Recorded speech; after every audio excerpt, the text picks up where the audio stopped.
మన దేశం ప్రత్యేకత ఏందంటే అందరికి చెప్పున యాదికొచ్చేది భిన్నత్వంలో ఏకత్వం. కలెగుర గంపలేక అన్ని మతాల ప్రజలు ఒక్కటిగా కలిసుంటారు.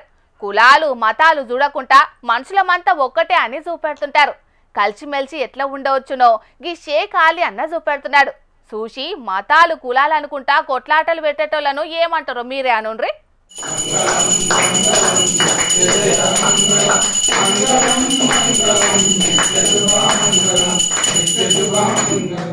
భిన్నత్వంలో ఏకత్వం అన్నారు. మత సామరస్యం పాటించటోళ్ళు అన్నారు. గీడ అయ్యప్ప స్వాములు చేస్తున్న పూజలు చూపెడుతున్నారని గరానికి రాకుండ్రోల్లో. ఈ పూజలు చేస్తున్నది ఆదిలాబాద్ జిల్లా బోధ్ మండలం దర్నూర్ బి ఊర్లుండే షేక్ అలీ అన్నోళ్ళ ఇంట్ల. అయ్యప్ప స్వాములకు అన్నం పెడితే ఆ అయ్యప్ప స్వామికి కడుపు నింపినట్టే అని మన తాన బగ్గా నమ్ముతారు కదా. దాన్ని ఈ అన్న కూడా నమ్మిండు. పుణ్యం కోసం అయ్యప్ప స్వాములకు భిక్ష పెట్టిండు. అయ్యప్ప స్వాముల ఆశీర్వాదాలు తీసుకున్నాడు. రంజాన్ మాసంలో ఎంత భక్తిగా ముస్లింలుంటారో అయ్యప్పలు మాలలు ఇడ్చేదాకా షేక్ అలీ అన్నోళ్ళు కూడా నిష్టగుంటారట. భక్తిగా అయ్యప్పను కొలుసుకుంటారట. అందరూ గిట్లనే ఉంటే ఏ తప్పులు లేకుండా కలిసిమెలిసి ఉండొచ్చని చెప్తున్నాడు అలీ అన్న.